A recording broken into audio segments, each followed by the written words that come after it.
it wasn't bank book, it was bank cards. And you watch your balance grow and you feel good about yourself.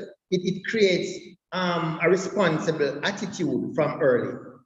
So we encourage the child to save.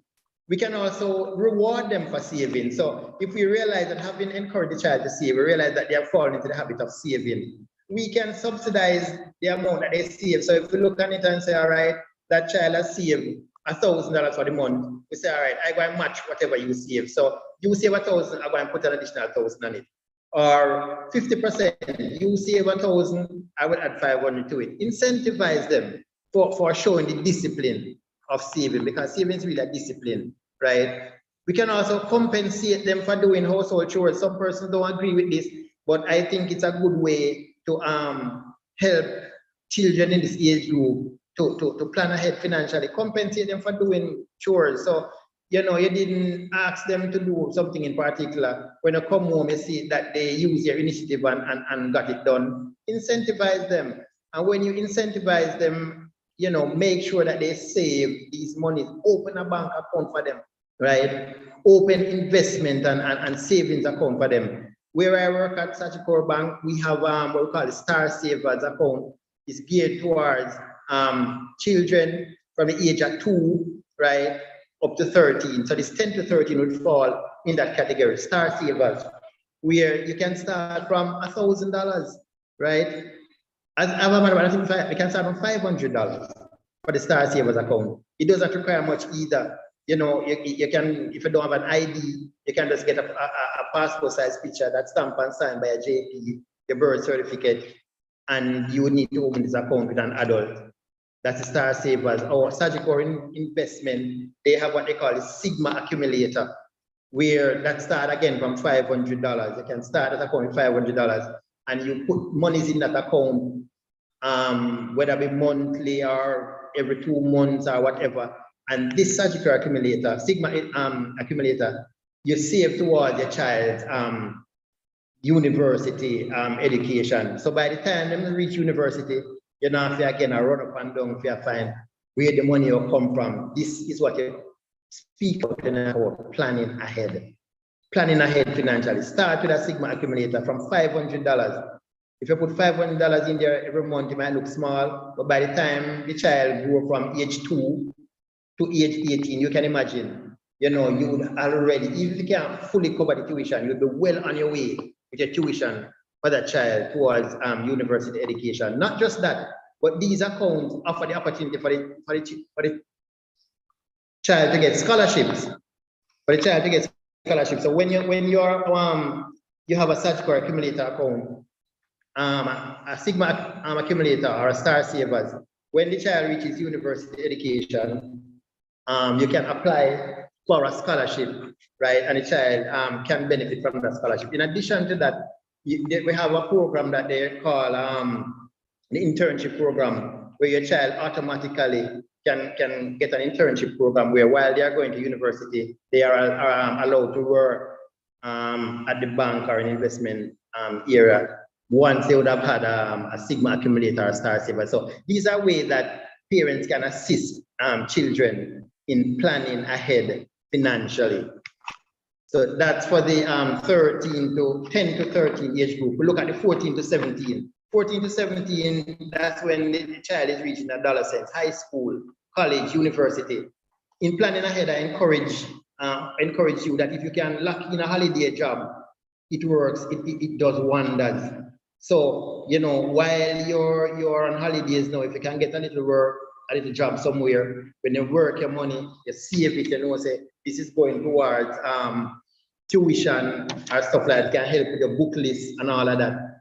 You know, also, even if based on if you're going to a school that have a shift system and you're on a morning shift and you can get a little afternoon job, seek it out. It means income in your pocket, it's revenue in your pocket. And when you get these money, you don't spend it frivolously, you save it towards your further education program. Another way of planning ahead is that you can acquire textbooks beforehand. If you already chose your career choice and you know exactly what you want to do, and we know that there are some textbooks that doesn't change over time, and you will know that the price is going to increase next year. If you can afford to buy the book from this year, I guarantee you next year, this time, the price is going to double. So all of these little things, there are simple ways that we can plan ahead financially for youths who are between the age 14 to 17. You know, when you're in that age group, you can also open a savings account for yourself. You don't have to wait on your parents now to be on this account with you. You can open a savings account for yourself and you save a little money. This is another way of planning ahead. In planning ahead also, it's important when we can try to determine our career choices from early. Because when I choose a career choice from early, it eliminates the possibility where when you reach halfway in a vocational area, you say, boy, this is never where you really want to do. You know, like this, you want to do something different. That's a waste of money. That's not good planning. So it's better when we can, from an earlier age, determine what our career choices we want to choose, and we can plan ahead effectively for this career choice that we have chosen. As you wind down for the age group 18 to 25, this is when you reach adult stage. So you are a legal age of consent where you can conduct your own business without having to ask, you know, your parents for consent. So at this stage, it's very important to establish a credit history. A credit history, you can start your credit history by acquiring a credit card.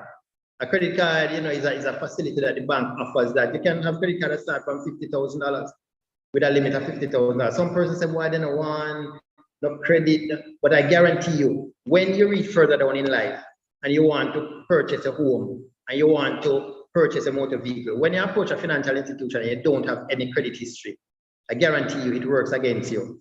Some people here and say, why am I not want to have borrowed nothing in my life? Anything I want, you can buy it and pay it out of my pocket. Not a good idea. Because when you reach a stage that you want to acquire a house, as I said before, or a motor vehicle, when they pull that credit report and they see that you have never borrowed before, interestingly, some people might think that this is a good thing, that when they look, I've never borrowed before, institutions now are looking at this as a red flag, that you have at age 20, 21, 22, you don't have any credit history.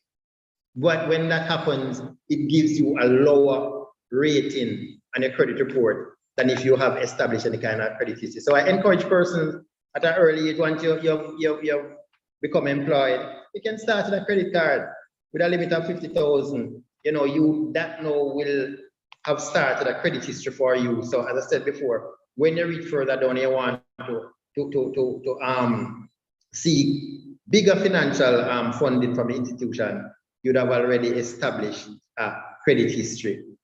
At this stage, 18 to 25, you may also want to get a loan to consolidate a debt. Maybe you have borrowed student loan to fund your university education, and you want to pay back that student loan, because in my capacity as a personal banking officer, I primarily do loans, and I see a number of situations, a lot of sordid deals where students have taken students' loan, and so many of them have ended in bad debts because they are not able to honor these students, the paybacks, and the interest rates are very high.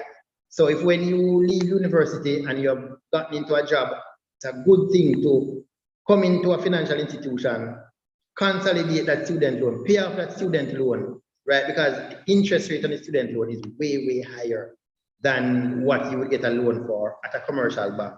And pay off that student loan. So we call that debt consolidation. So you're taking out a loan to consolidate another debt. This again is planning ahead effectively, right? We can also at this age, you know, try and save some money towards, you know, deposit, as I said before, for a car or a home, because this is the stage when we tend to have more disposable income because we have less expenses on our hands.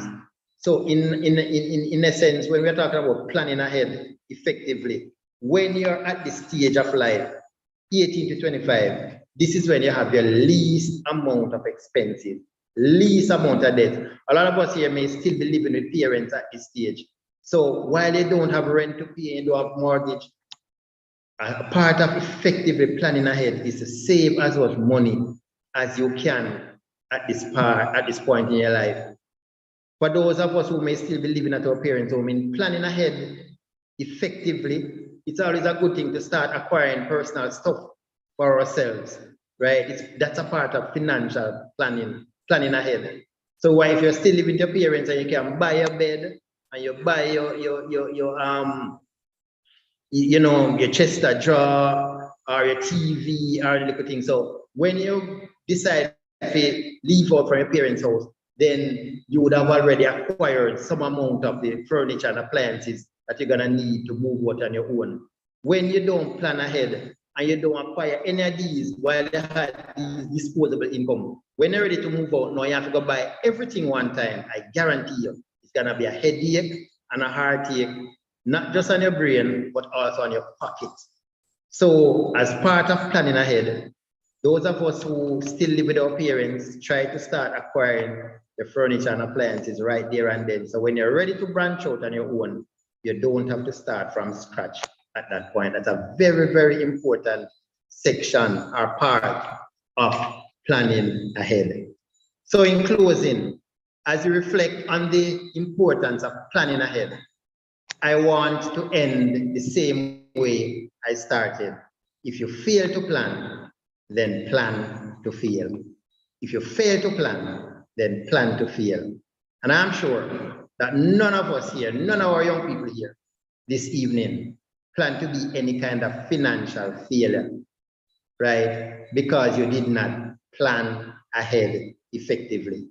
So I encourage us, starting today, to appraise ourselves of the many investment options available to us. Do your research as we seek to make good investment options. Increase our net worth, which is what you have left when you subtract your liabilities from your assets. As we all seek to achieve the highest point of planning ahead financially, which is called financial independence. God bless you all. Thanks for listening to this presentation.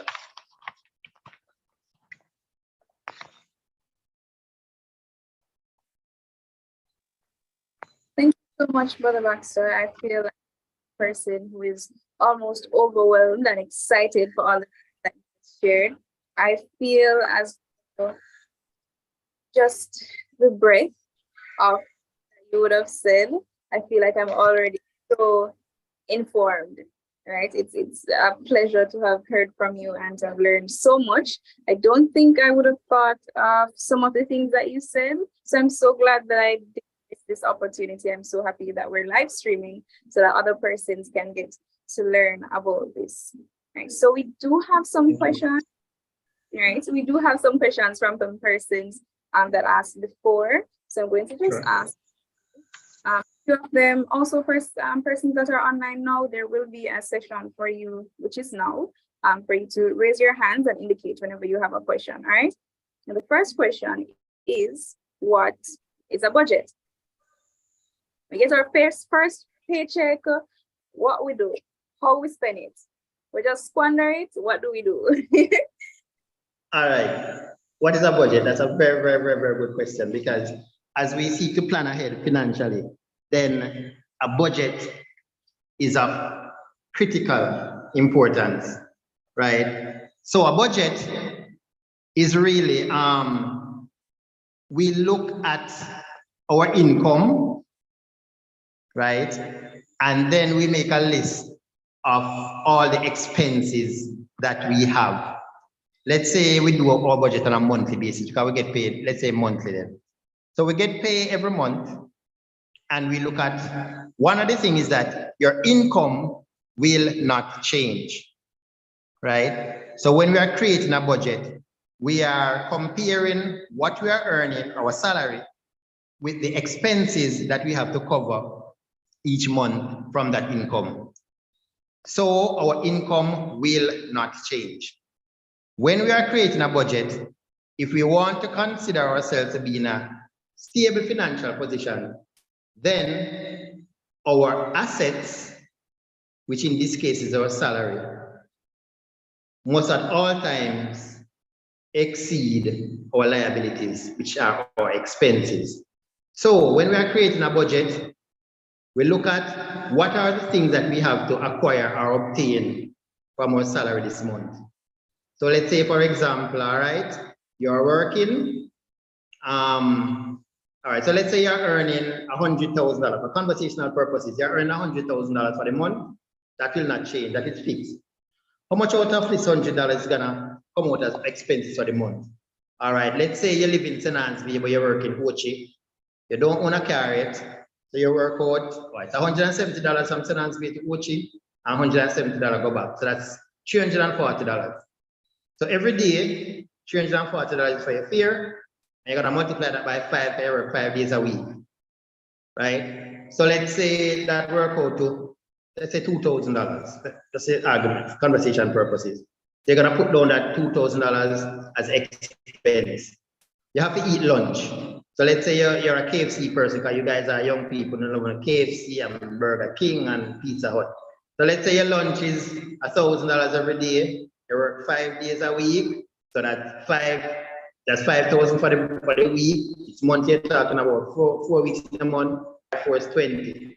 That's $20,000 for lunch, right? As I said before, for the fare, it's 1,500 a week, so that's 6,000 for the month. So 6,000 expensive for taxi, $20,000 for lunch. Let's say you are all nice young people. So even though you may still be living with your mommy, things kind of tight on her. So you say, all right, you give her one $15,000 for help with the light bill and the water and whatever. So that's another $15,000. So you list all the expenses, right? And when you list all the expenses from the income that you're earning, whatever you have left is what we call a disposable income.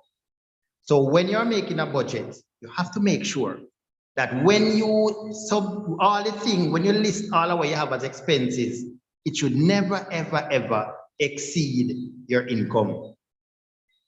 Whatever you're earning as an income, when you add up all of the expenses that you have, it should never, ever, ever exceed how much you're earning, because it means that you're in deficit, you're in the red. And if you are earning less than what your expenses are, then you're in trouble. One of the good things I always recommend about when making a budget, allocate something for savings, right? So if your fare at $10,000 for the month, lunch at $20,000, that's 30. You give your parents $20,000 to help with utilities and food, that's 20 and 30, $50,000. Allocate an amount. So let's say $10,000. When you're going to allocate that as an expense on your budget, but really and truly, it's going to end up as an asset, because you're going to save that $10,000. So when you add up everything, as I said, when you're making a budget, always include an amount of your salary as savings. So it will look like an expense when you add your budget, because it's coming out of the fixed income, but you're taking it out to save it. So ultimately, it ends up being an asset to you. It goes into your savings. So even though you take it out of your salary and it falls on the expense side for your budget, it ends up being an asset, because you put it in the financial institution to save it. So I always say again, when you're young, try and save as much as possible, because that is when you're going to find yourself with the most disposable income, right? Let's say you're not married as yet, you don't have kids, you know, no mortgage to pay back, all of these things. That's when you have the most disposable. Don't just spend it frivolously. Boy, I mean, I have no expense. No, my parents not pressure me. If it is that you don't, here's the key component. If it is that you don't have any expense, up the amount that you're going to allocate for savings. If you don't have a lot of expenses, so let's say you live near to work, you live around a Fern Grove, you work in a Ochi town, and you don't have it, you can walk to work, so there's no taxi. Let's say you don't mind carrying some of your dinner for lunch, so you don't have to buy lunch. All of that money that you don't have to be allocating to expense, put it as savings. Try and save as much as you can, the younger you are. So that's pretty much the essence of a budget. You list your expenses that you have for the month against the income that you're earning. And the cardinal rule here, never, ever, ever allow your expenses to exceed your income, because it means that you're operating in a deficit, and that is what we say lead to bankruptcy, not just for institutions or organizations, but for individuals as well. Always try to make sure that your expenses are less than your income when you're creating your budget. If when you create a budget, you realize that there are too much expenses, you have to cut back on something. If it is that you use, when you list the expenses, you realize that almost all your salary gone, then you means you have to cut back on something. If you used to eat KFC every day for lunch, then you eat one juicy patty 2 days out of the week, because your income, your salary must exceed the expenses. So that's really the essence or the nature of a budget. I hope that explains it. Yes, it really does. That's kind of sad for me because now I'm going to just eat juicy patty and no KFC. A lot of young people. There I see Sarah. Is that Sarah Dion? Their hand up. You may speak. Unmute yourself. And you can. Yes. Hello. Good evening, Mr. Baxter. Very well informed banker, sir. Thank you for all that information. You're most welcome. I have 2 questions though. Sure. You mentioned that the textbook, they can buy the textbook this year for next year. I don't know how often it happens on your side, but what if we buy it this year, say we buy the 5th edition, but when the class comes around, the teacher asks for the 7th edition. What do you do in that case? Well, as I said, we would try to narrow it down to books that we think will not change. However, if it is that we buy a book that, let's say, a 5th edition, and let's say next year is a 7th edition, if we can identify someone who may still be using that 5th edition at their school or whatever, then if we sell back that book at a reduced price of what it would be sold at a year from then, I guarantee you would still be making a profit on that book. All right, got that. Another question. You mentioned earlier that we should do our homework, which yes, is very wise. So you do your homework and you check out, and the bank has all clean records. The representatives, the bankers, they're all clean. But then you put your money in for investment and you realize after 6 months that they're taking administrative fees, but you're not gaining not even $1. And it goes on for a year. What do you suggest to that person? What should he or she do at that point? All right. So I always encourage people that when you started out by saying the investment company is clean, or the persons are, yes, good, right? I always encourage persons that whenever you're investing, and it's not just limited to investing, whenever you're conducting business, always pay attention to the fine prints. Because I guarantee you that a lot of important information is embedded there in the fine print. And to be honest, I always maybe have a little issue with even the fact it is referred to as fine print.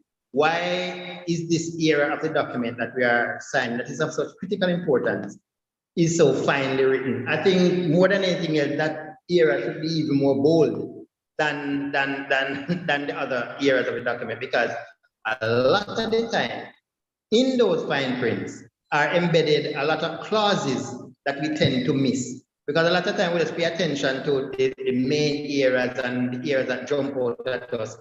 And sometimes in reading that fine print, it can be time consuming.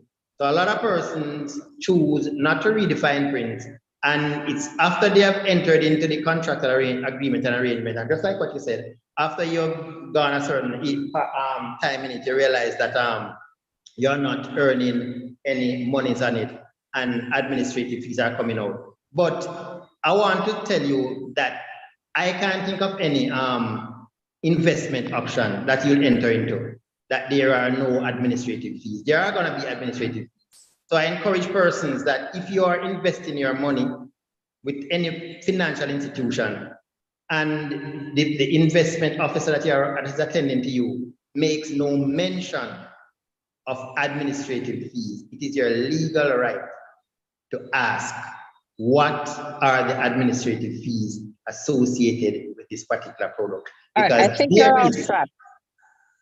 That's not Say my again? question. That's not my question.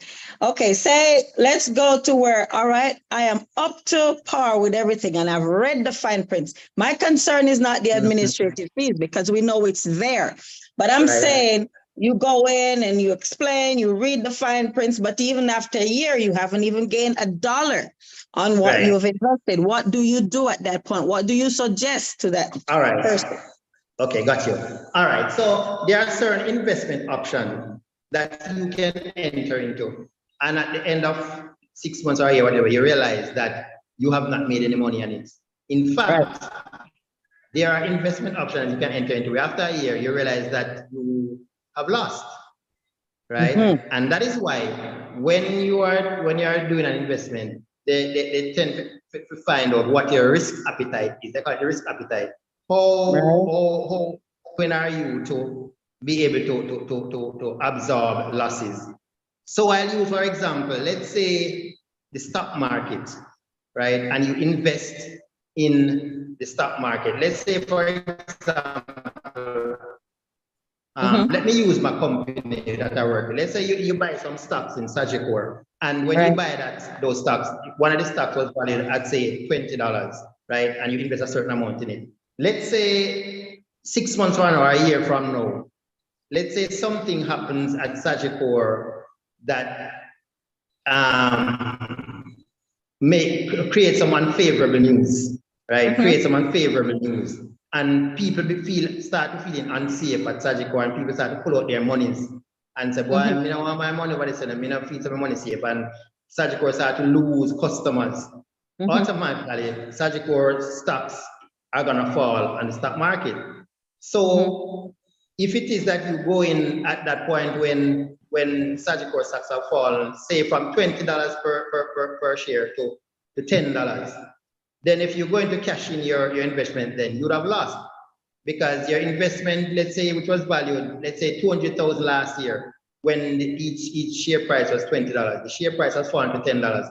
Now, if you cash in those CM 1,000 shares, you're not gonna get 100,000 and not 200. So there are situations that the market determines whether you make a profit or not. So let's say things like mutual funds. Mutual funds is really an investment option where you pool your money with other persons who you don't even know about, right? So a number of persons enter your money, a person, and they invest these monies elsewhere. So let's say they invest this money in just for argument's sake, let's say they invested it in Russia, for argument's sake, in some stuff in Russia. And we realized the Ukraine war that developed last year. So situation changed in Russia immediately, or changed in Ukraine immediately, or even during COVID, right? So the instrument that the investment house further invest your money into, the environment in that country may now cause the price or the value of that instrument that they invested in to fall. So yes, there's a possibility that you may go a year from now and realize you haven't made any money. When that happens, you know we'll have to make a decision. Do you cash in on your investment and suffer the loss, or are you willing to make that money stay there? And when the market improves again, maybe a year down the road, then your money would then start to generate interest again. So that now becomes a personal decision, right? And that's why they call it a risk appetite. Are you the kind of person that if you put your money in and because of changes in the market, you realize that after a year you have not made any money? Do you call it a loss and take back your money, or you're brave enough to say, all right, I'm confident that even though the market is not feasible now, I'm convinced that the market is gonna improve by next year. So I'm gonna let this money stay and back my decision to say next year I will start making interest on this money. So that comes down to a personal decision, whether you want to cash in and accept the loss, because a lot of investment options are open, are subject to market changes. And that's why even as I mentioned the fine print says these rates are subject to change. That's a very important clause in any contractual agreement. It's always there. These rates are subject to change because it's dependent on market conditions. So let me just be the optimist and say none of these negative conditions are happening for this 6 months. Yet I'm not making $1 on it. What do you say? Could it be, have you ever had the situation where it's the banker, the broker who's not investing in the right funds? Have you ever had that? Well, it can, because when you're working through a broker, then what it really, the broker really does is that they try to make life easier for you. So they do the checks and to see what companies they think the money should be invested in, right? There are some persons like myself that I don't use a broker when I'm doing my investments. Just like I said earlier, information is right there. So I try to read up and I make a decision based on my understanding of what each company is about and what the market situation is. So I don't depend on a broker. So brokers, they are human, they can make bad decisions and they can choose to invest your money in companies or instruments that does not turn out favorable. And as I said, you don't end up earning any money on your money. These things will happen. Yes, they do. All right. I call it broker, but I was referring to a rep like yourself. But all right, you're very versed. Thank you. You're most welcome.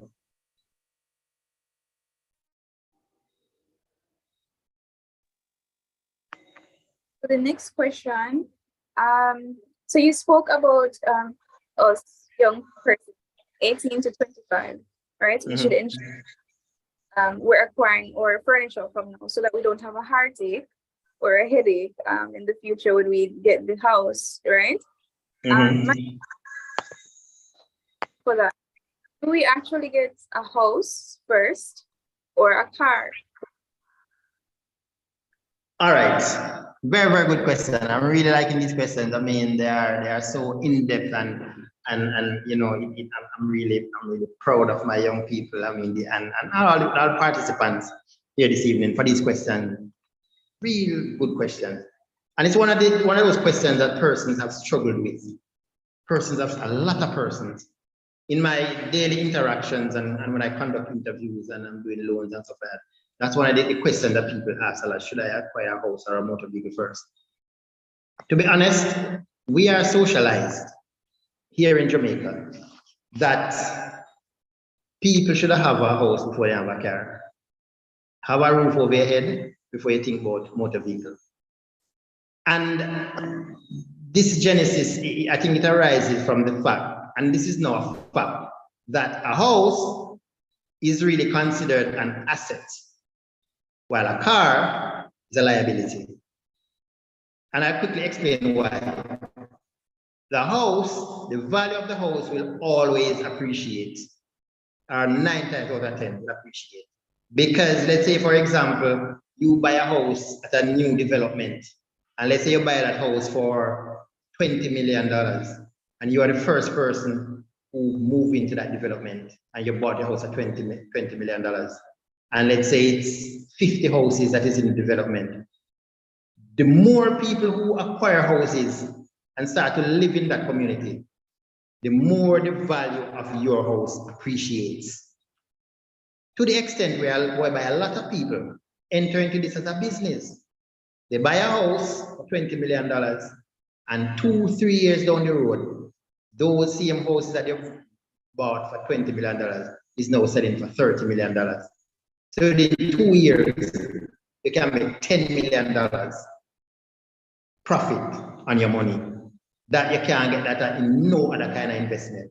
So, you know, houses are assets. The value will not go. The only time I can think of maybe the value of a property going down is if you buy a house, again, let's say for $20 million, for $20 million, and in an area, and all of a sudden, all kind of people, let's say we call them informal settlers, start to build up houses around you and them start keep dance and then build up garage, and so the value of the area falls. So if you are trying to sell the house now, nobody now going to pay what you buy for, because you know it is now considered unfavorable for living. That's the only time you can think of the value of a house maybe going down. So houses are seen as assets. So it's all, that's why we are socialized to say it's best to acquire a house, which is an asset, than a car, which is a liability. And why a car is seen as a liability is that if you buy a car for $2 million, this instant you drive it out of the car mart, the value starts to depreciate. Because once you start to acquire mileage, right, it means that there are wear and tear on the vehicle, right? And once you start to wear and tear, tires are not brand new anymore. You know, you're sitting in the seat, or maybe the seats them start to go over time, whatever. So the value of that car starts to go down. So if you buy the car today and you plan to sell it next year, you have to sell it for less than what you buy it for. So motor vehicles are seen as liabilities, while houses are seen as assets. So it is always recommended, or most are recommended by us Jamaicans, to acquire a house first before a vehicle, because house are asset, vehicle are liability. But I will be hastened to point out that this does not always hold true. I don't always recommend to people that you need to have a house before you have a car. Why? Because the house is less easy to acquire, right? The motor vehicle is easier to acquire. In addition to that, a motor vehicle improves your quality of life. A motor vehicle improves your quality of life. So let's say you work in St. Annesville, as I was saying earlier, and you live in Ochi. When you leave work in St. Annesville, the struggles of getting a taxi. You have to walk, go down to the bus park. Sometimes the bus park closed by the time you leave work. You have to walk up to the police station. Police step on the road. Taxi man up here, a detour, a hide. The hassle of reaching home. Tomorrow morning when you have to go back to work, same thing. In addition to that, if you live 30 minutes away from work, I have to take taxi, you better try to leave out an hour and a half before. So you have to wake up earlier. When you have your own vehicle, you can leave out the required time when you say to take it from Uchitas and Bay. Rain or fall, you're done work, you're not inconvenienced, you're not getting about on a bus stop. You're going to the supermarket, you're not getting about, you have to go find somebody to follow me to help me carry my bag. You drive to your supermarket, you put your stuff in the vehicle, and you go home. It improves your quality of life. Some jobs that you might engage in, it requires you to be mobile, because you have to move from location to location. If you don't have a ride, it affects your performance at work, you know. So I would say it depends on each person's situation, right? It's not a right or wrong. But what I do know is a fact is that it is more difficult to acquire a home at a younger age, not impossible, but it requires more time, more savings, to acquire the home than the vehicle. And the vehicle, it improves your quality of life. So it's really a personal decision, one in which I say, if you can afford a vehicle now, don't tell yourself, say, why may I wait until we have the house first. It improves the quality of life, and it makes life on a daily basis a lot more comfortable and easier to maneuver yourself. So the house will come eventually. So if you feel you want a little ride, I don't think there is a problem in acquiring your ride before you acquire your house. That's my personal opinion. All right, thank you so much. I feel that's something for us to ponder upon. So basically, what I take from this is financial in this aspect down to the individual and their circumstance, right? Absolutely. Okay, so we need to make informed decisions, not good of, but also based on our circumstances. Absolutely. Okay, nice. That's good to know. All right, there's another question. There's a hand that Mateo. You can unmute and turn on your mic if you wish to. Go ahead with your question, Mateo. All right, so Mateo says, why invest in the stock knowing the chances of success is 10% and the other 90% you bring in profit? So why invest in the stock market when the chances of Sorry, that's what he's saying. So why invest in the stock market when the interest rate is 10% And the chances of, hold on, and the chances of success is 10%. All right, so it says, why invest in stock market knowing that the chances of success is 10% and the other 9% you fail to bring in profit. and the other 9% you fail to bring in profit? If I'm trying to understand what Mateo is saying, why invest in the stock market if the chance, read one more. Different. So I think, what's the point of investing when the chances of failing greater than the choice of winning? Oh, all right. So and thanks for the question. Personally, I would not say that the chance of failing is greater than the choice of gaining. And that is why I in my presentation, I said it's important to do our background checks, do our due diligence, do our checks and balances. And when we are investing, we invest in viable companies. Viable companies. When you're dealing with stocks, they refer to them as blue chip companies. That's a financial term, blue chip. So there are some companies that you know will not experience losses, right? So let's say when you go on the stock market and you're looking companies to invest in, to buy stocks. And when I say go on the stock market, you may not individually go on the stock market to do your own purchase, but you go into a financial institution and you speak to an investment officer and you said you want to buy some stocks and they're going to recommend some companies, right? So let's say, for example, the company which I work, Sagicor, they have companies like Bank of Nova Scotia, Grace Kennedy, Lasco, Carib Cement. Those companies, over the years, I've never seen them display losses. They are always making profit. Companies like Fontana, they're always profitable. And that is why I said you can use your own initiative, use your own expertise and knowledge, go on the internet, read up on these companies, and you look at their financial reports, and you see that they're always making profits. So when you invest in these companies, I guarantee you, it's almost impossible to lose. So you can allay your fears, Matthew, that there's a greater chance of losing than winning. No, it depends on which company you choose to invest in. There are companies that I guarantee you will not suffer a loss. They say never. So I'm not gonna say you will never, but it is hardly likely that you will experience losses when you invest in this company. So it's all about, informing yourself, about these companies.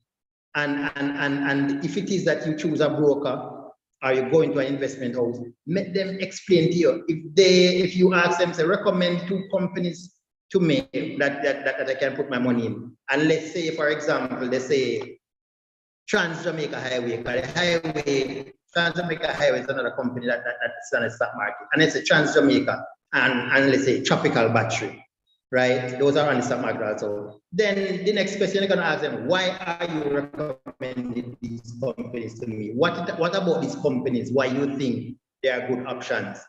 And their reasoning must sound like it holds value. It must be sound. Then can't just tell you any little thing, say, no man, no matter worry yourself, man. Just do what me tell you. No. Why are you recommending these companies to me? And when they explain why they are recommending to you, it must make sense. So while I understand your concern, Mateo, because we all share that concern that you don't want to invest your money and end up a lose. But I just want to allay your fears by telling you that it's not, the situation is not where you stand a greater chance of losing than gaining. The example that our sister shared about, you investing money and you see after 6 months that there's no, gain on your money.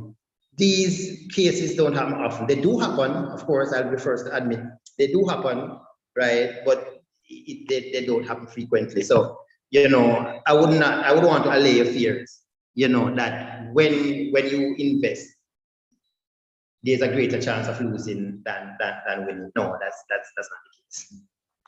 It does happen, but it's not the majority of cases.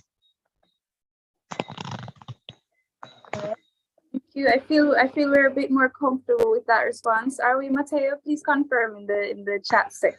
I feel more comfortable. Another question from Sister Bridget. She said, would you recommend persons to invest in the stock market? And then there's another one afterwards. Would I say again, repeat that? Would you recommend persons invest in the stock market? Would I encourage persons to invest in the stock market? I'm going to answer it simply. As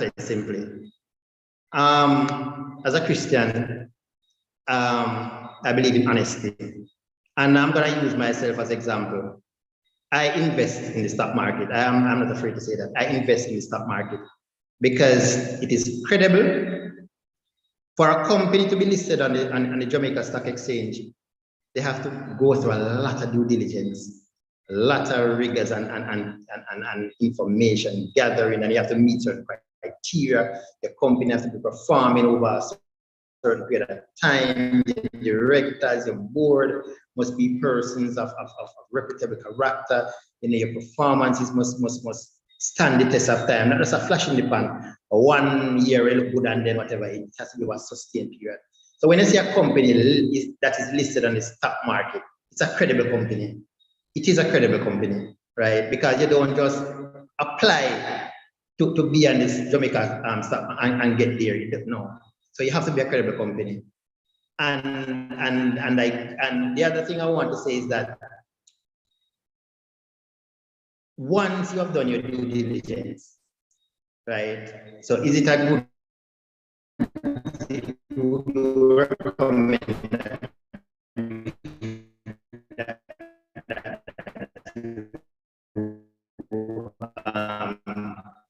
you know, once you have done your due diligence and you have informed yourself of these companies, right? In the advice from a financial institution, you can do that because these persons are trained in this, they have the expertise in this area, and that's one of their recommended good investment options to clients. So if it is that you want to rest solely on this person's expertise, then you can do it. But if you want to go a little bit further by getting a little back, you don't have to be even as deep and detailed. You know, get a little info for yourself so you can further reinforce your decision making. Then I want to say 9 times out of 10, you're not going to lose. So I would say it is a good thing. I do recommend, right, that you know it's a viable investment option. Let me just say to add though that there are times when, as I said, you can lose depending on market situation. For example, let me use for example again the Trans Jamaica, right? Trans Jamaica Highway is one of those companies on the stock exchange. And we can get personal. I bought some stocks in Jamaica Stock Exchange, in Trans Jamaica for a certain price, right? Because their financials were looking good, they were making money. During COVID, when the country was on pretty much lockdown for how many months, like a month, a lot of people, companies shut down, people are traversed were curfew in operation, you have to go in by certain hours. Trans Jamaica suffered major losses because a lot of persons were was no longer using the highway, right? So the price and the value of the stocks fall because the company now make enough money. Because how well a company is doing helps determine the price of the shares. So Trans Jamaica started to make a lot less profit. So the price of them share fall. So I realized that I had lost based on the investment. But what I did not panic. I tell myself, say, COVID must finish. COVID must come to an end at some point. If God spare my life, the country must open up back. People are going to start go back to work. People are going to start travel again, whatever. And I did not cash in my stocks because I could have said, well, why the price fall. The worse COVID get, the more the price of fall. But I said, no, let me count my losses here, man. Whatever I lose already, fall it a day. Let me just get what I can get back out of my money. But no, I said, me reason it out for myself, and I'm speaking to that person, and I said, the country must open up back. People must start travel again. And so say, so done. The country open up back, people start travel, Trans-America Highway start make money again, and the price of the stock start go back up. So I'm glad some never cash them in, right? We make them stay, right? And me pretty much redeem myself. So me I use personal experience to explain, say, there are instances when you can lose. Depending on what is happening in the country, in the market, there are cases where you can lose. If you're making informed decision, because I think the decision that I made not to cash in my shares when the prices were falling, and tell myself, stick it out, make it stay there. The country must open up back. People will start using the highway again. And I'm happy that I did. So, in a sense, I would recommend it is a safe, it is a good option. You make more interest for your money than if you save it in the bank, because banks now are more like the interest rate are marginal. Interest rate are marginal. The banks now, what they are doing mostly is that for you to get a good interest rate on your money, you have to lock it in for minimum 1 year. So you put it on a fixed deposit for 1 year, and you might get a better interest than if you had fixed it for just 3 months or 6 months. So, the long and short of it, I would recommend. All right, so I don't have a problem in investing on the stock market, in stocks.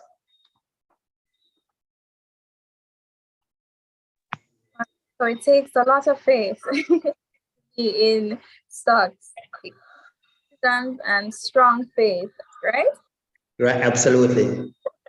Okay, another question from Brother Anthony. So he says, any thoughts on cryptocurrency and the near future? All right, so for cryptocurrency, there's a lot of talk about it, a lot of talk on it, but I have not fully appraised myself of this cryptocurrency. It has not attracted me to the extent where I've yet gone into depth as understanding it, understanding what it is about. So I think when I get to the point where it has captured my interest enough, I will read more about it and see what it is all about. But as for now, I am not versed on cryptocurrency. I know that a lot of persons that seems to be the way a lot of persons are going now. It's making a lot of hype out there, but I'm not yet drawn to it, so I've not done any details, because I like to, anything I'm getting into, I like to get a fulsome understanding of it. So I've not yet gone into any kind of in-depth study of how this cryptocurrency operates. So at this point in time, I would not be in a position to say whether or not I think it's a good or bad thing. What I do know is that it's a direction that the world is trending into. So over time, maybe eventually that's going to become one of the main source of investment. I'm not sure, but as it is now, I'm not informed enough to speak whether or not it's a good option or not.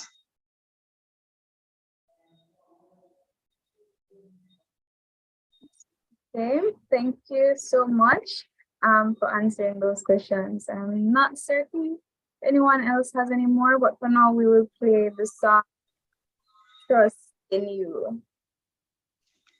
I have a question. Go ahead.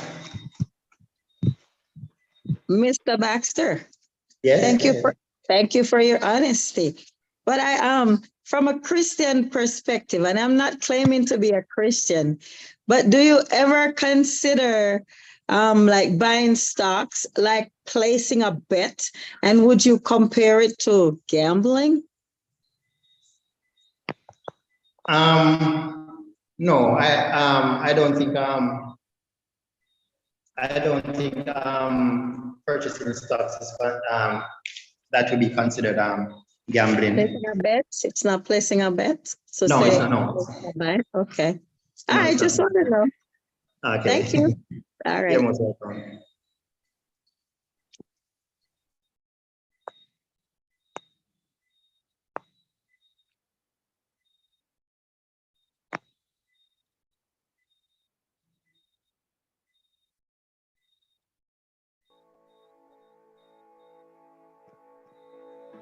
Letting go of every single dream, I lay each one down at your feet.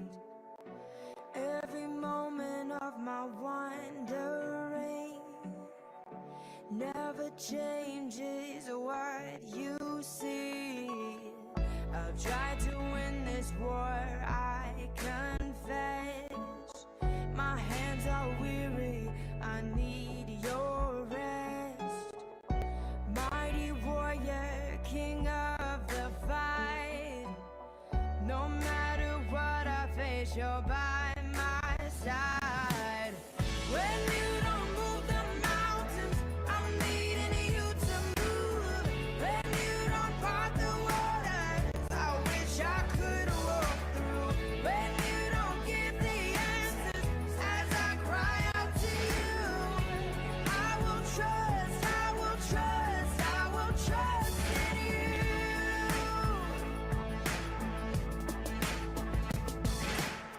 Truth is, you know what tomorrow brings. There's not a day ahead you have not seen. So in all things, be my life and breath.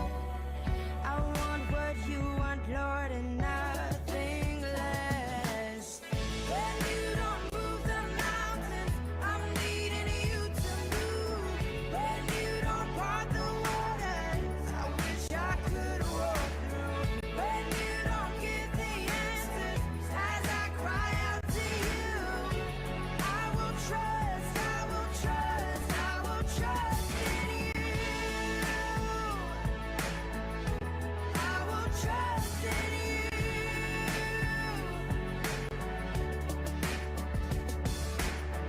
You are my strength and comfort. You are my steady hand.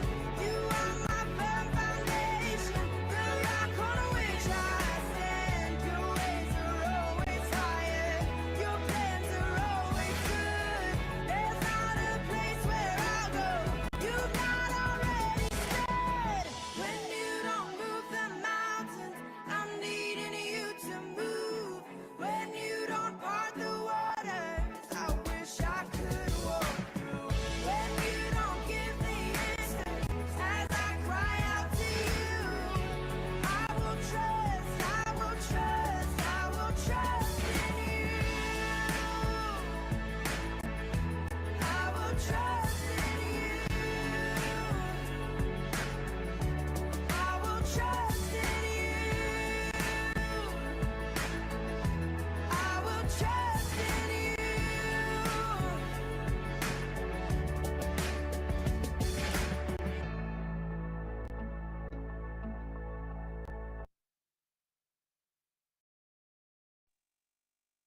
Are there any further comments? No, I think we passed the question segment. Are there any quick comments on the YouTube channel? I have one comment in the chat. For Brother Baxter, regarding your presentation earlier, very informative and eye-opening. Young person working. That was from Sister Patterson. You're breaking up. Sorry. Can you read that again? All right, let me go again. So Sister Patterson said, regarding your presentation earlier, very informative and eye-opening, especially for a young person who just starts working. Okay, thanks. Appreciate it. All right, so in closing, I would like to express thanks to you, Brother Audley Baxter. I believe God truly spoke to you because you used a lot of layman terms and expressed it so well in every aspect. I don't think there is a term that you use that you didn't break down into the smallest of pieces. And I'm very grateful that you made it so friendly to all of us. Persons who are outside of the financial institution. The fact that you use terms like blue pill, and I understand that now in short, the only one time you use the term, and I think I understand it, you use terms like expenses, disposable income, and budgeting, though I brought that question about, you did define that very well. I'm very appreciative of it, that you could take the time out of traversing mid-work. I believe your humility continues to shine through everything that you do. And though you're probably going to say, oh, it's nothing, to just show how humble you are and continue to be. Thank you. Problem. Tonight, we learned how 10 to 13-year-olds can save to start their financial journey of planning ahead. 14 to 17-year-olds getting holiday jobs and savings as well. And persons who are 18 to 25-year-olds learning more and getting into their credit history, debt consolidation, savings, and acquiring furniture, just to plan ahead. Just a few of the pointers that you gave us. You informed us that we're supposed to be wise and don't fall victim to Ponzi schemes, ensuring that we take advantage of this era of information. And the final word that you made also important, so highlighted, fail to plan, then you plan to fail. And that is our theme for the night underneath planning ahead. Thank you so much, Brother Baxter, and I hope and I trust that everyone here would have enjoyed everything that you said and learned a lot from what you would have shared. Right? Thank you. Emphasize in the chat, it's blowing up with thanks, great presentation. I think you'll be overwhelmed afterwards. So that is all we have for the night. So we close with the song, Rejoice Again. God be the glory. Thanks for coming, everyone. Good night.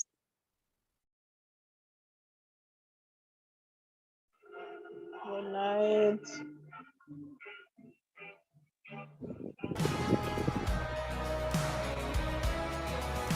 Rejoice in the Lord now We can, and we can touch